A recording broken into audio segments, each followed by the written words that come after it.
Hello and welcome to another day of chemistry. It's Chem Coach Powers, and today we're going to be talking about solids, liquids, and gases. Some of this stuff is going to be reviewed. Most of it in ways is probably going to be reviewed, but hopefully a couple of new topics that you can jump into and enjoy. So here we go. We have got our states of matter. This is chapter 10. We're going to be covering chapter 10.1, 10.2, and 10.3 all together. It's a real quick coverage of a section here. So we want to describe the kinetic molecular theory in terms of solids, liquids, and gases, and list their properties and talk about how they relate to the intermolecular forces that we've learned about before.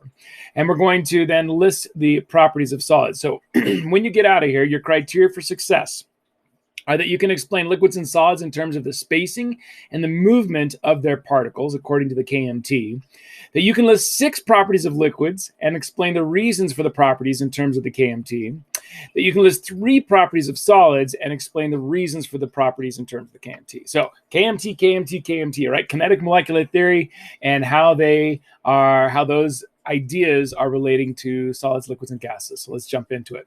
So first of all, what do we think we have when we look at a solid and a liquid and a gas? How would we model this? If we were modeling it at the molecular level, at a particle level, what would these things look like? KMT, remember, is a theory that explains the behavior of matter. It helps us understand how these molecules are interacting with each other, how the particles interact with each other in order to create some of the characteristics or properties that we see.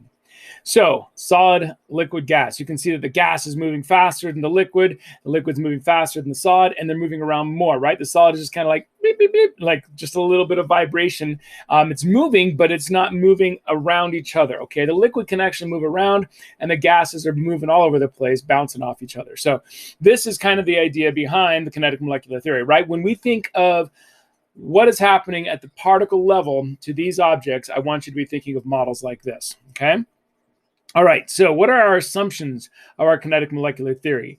Well, we're going to go through some general assumptions, and then we're going to go through some assumptions that are just having to do with gases. And we'll touch onto these gas laws a little bit more in the next chapter. But for right now, let's think about what the general assumptions are. Matter is composed of small particles, and the degree to which the particles are spread out is directly related to the state of matter.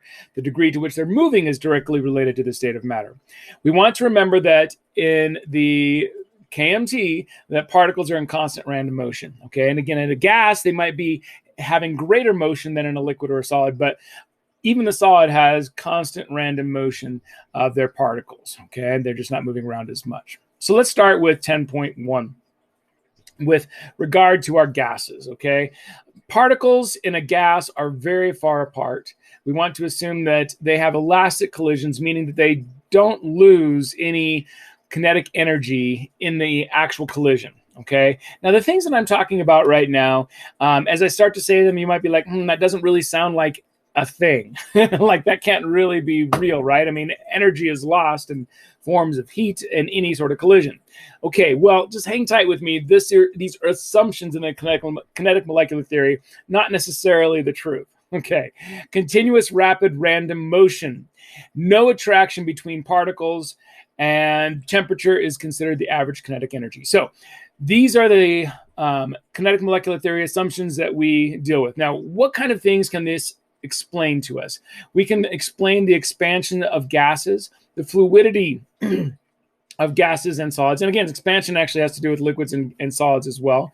Low density of gases, the compressibility of gases, and then diffusion and effusion. And just to remind you, that diffusion is that spontaneous mixing of the particles where you have the substances moving throughout each other due to random motion. And effusion is when you have gas particles that are basically diffusing through a small opening. And so all of these things can be explained through the kinetic molecular theory. All right, so for instance, expansion.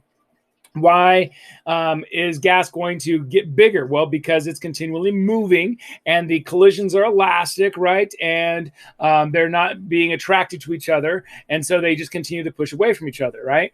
Fluidity. Why is it that something can flow? Well, again, you think about the idea of particles being far apart, And so there's got to be, some movement that's going to be free, right? So it's going to be basically giving you a free movement. You can continue to go through and talk about all these compressibility. They're so far apart that you can push them back together and put them closer to each other, things like this. All right. So if you have a question about any of these as far as how they're actually applied, you can come and ask me a question, or if you want to look in your text, you can. But I think these are pretty self-explanatory with regard to KMT. So remember that real gases do not behave according to the kinetic molecular theory. However, some gases behave much more like an ideal gas, okay, that would follow the kinetic molecular theory than other gases. For instance, polar gases are not going to behave very much at all according to what the KMT would say, but nonpolar gases, things like helium, would behave very much like an ideal gas, very much like a gas that doesn't have any attractions, and is able to have elastic collisions, things like that. So polar gases are not going to follow KMT very well comparatively to nonpolar gases. Okay, so remember, real gases really do not fit all of these models. You might be like, well, why then are we even talking about them? Because they help us to make predictions. And those predictions are close enough at a level where you're dealing with, quadrillions of molecules all interacting, that you can just go ahead and say, yeah, good enough, right? This will still give us data that is close enough to the real that in most things that we do, unless it's really quantitative chemistry, we're going to be just fine using these assumptions. Okay, so let's talk about liquids now. We talked about gases already. We talked about the fact that they had basically a variable shape and a variable volume. That they can expand, they can fit sizes of the spaces within their containers and the shapes of their containers. Well, liquids are able to do one of those things, right? But not the other. So the liquids are going to have a fixed volume, right? So we kind of want to talk about their definite volume, but they have an indefinite shape. So the shape of the liquid is going to be indefinite, but the volume should be fixed. Now, when we talk about liquids and solids and we talk about their volume and we say definite or fixed, remember that there's always a little bit of compression that can take place if you put enough pressure on a liquid or a solid. Okay, so we can say relative to a gas, these things are fixed. So gases, again, had the indefinite shape and the indefinite volume, and liquids have a fixed volume, which is a little bit different than the gases do, okay? So remember that the attraction between liquid particles is going to be caused by intermolecular forces, okay? So we use the term IMF, okay? Now, IMF is basically just another way of saying intermolecular forces, but the attractions between the different components in a liquid are what are keeping this liquid together, okay? So compared to a gas, we assume basically that there's no intermolecular force. There's no attraction of this gas particle with this gas particle, and so we say that they have elastic collisions. However, with a liquid, when they come into contact and they collide, we are saying that they have a force of attraction which holds them together, at least in the vicinity where they can move around each other without elastically colliding and going off on their own paths, okay, where they stay separated. So a little bit different between liquids and gases there. Remember that both liquids and gases can flow, and so I don't want you to think of flow being just a liquid property. It's a gas property as well as a liquid property. And the term fluid is a term that can apply both to a gas and to a liquid. So don't think of gases as not being fluid. Gases and liquids are fluids, okay? All right, so let's look at these properties of liquids. Density.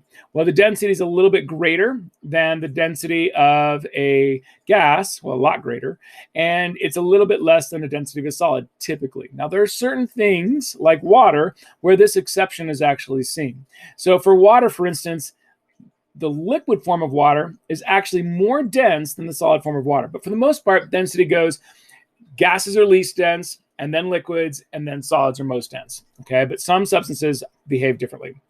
Compressibility. Again, we basically say that the liquid's compressibility is negligible, that it's really just not compressing, although we know that in reality, it can be can be compressed.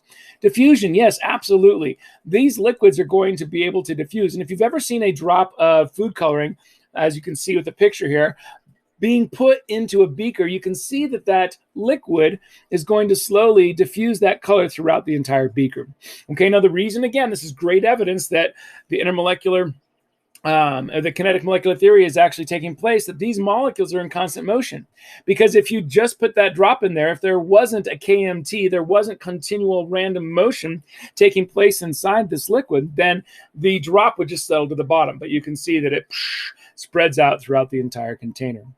And then we have surface tension being a cool property of water. And you may have done a lab where you have put the drops of water on the surface of a penny to see how many would be able to stack in there. Well, what is it that holds those little drops on the penny?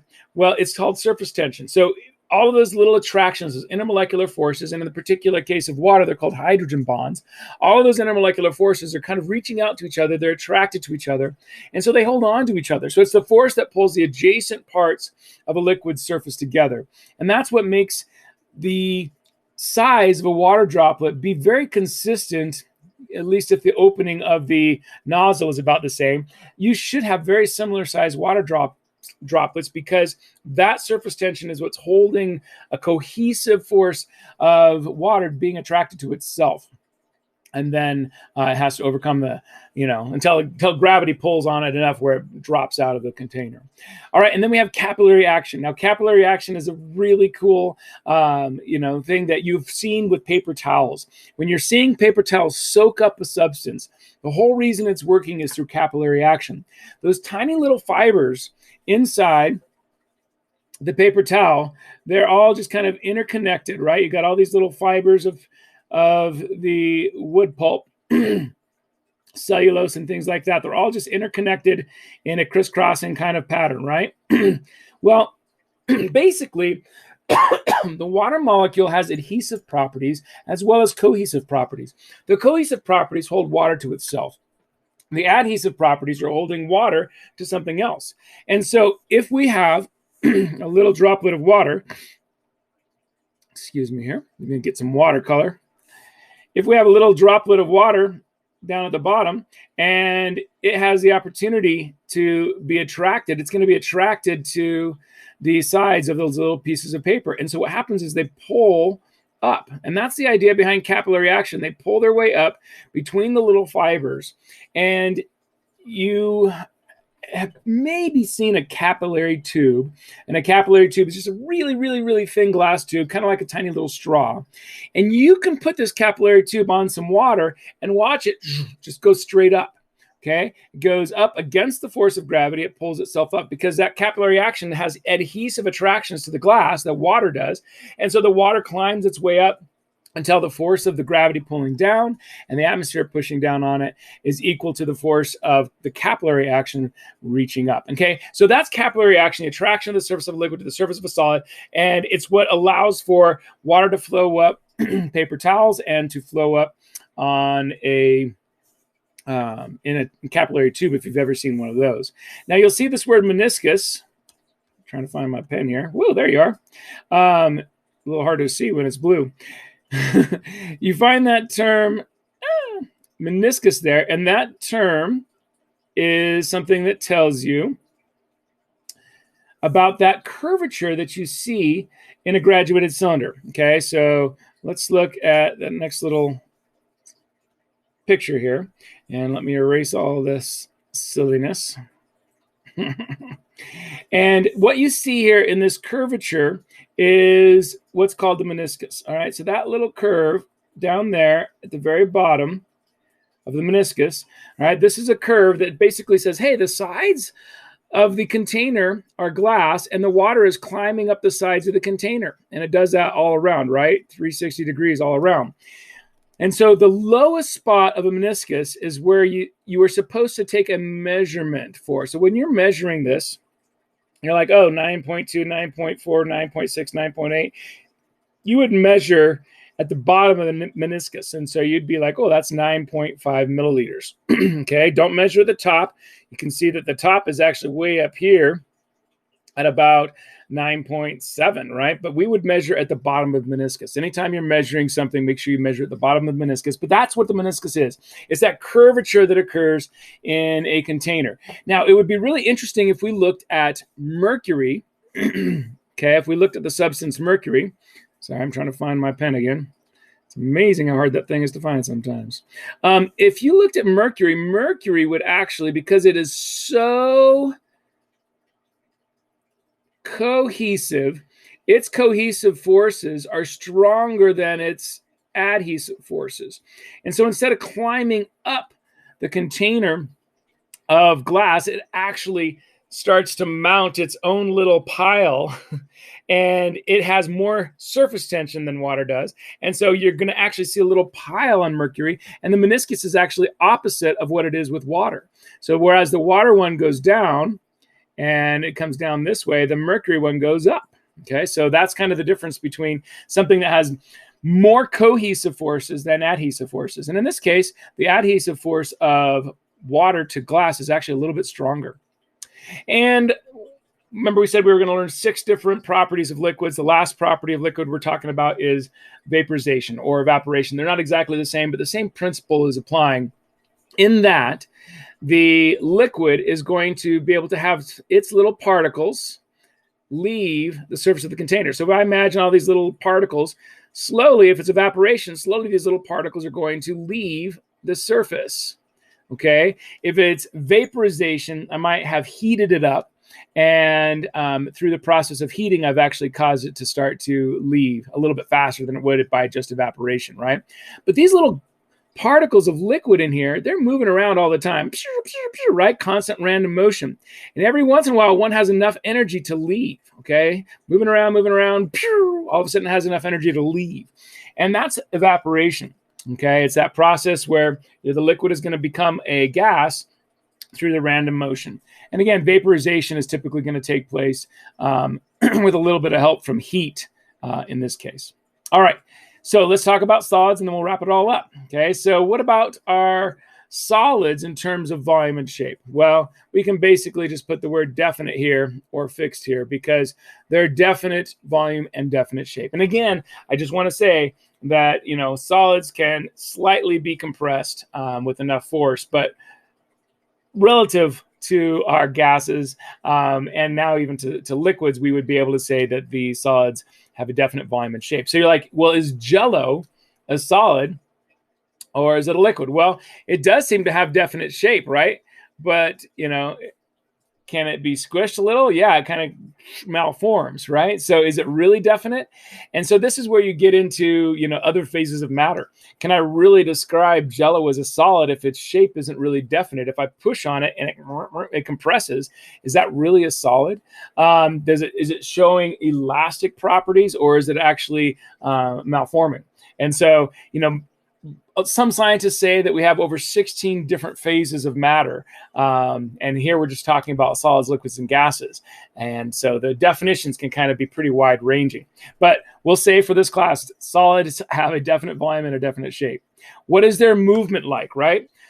Well, remember, again, the solids are just vibrating, right? So even like your desk that you're, maybe sitting at right now, that little particle is just vibrating. It's going back and forth and back and forth and back and forth, and it's not really moving anywhere, but it's vibrating.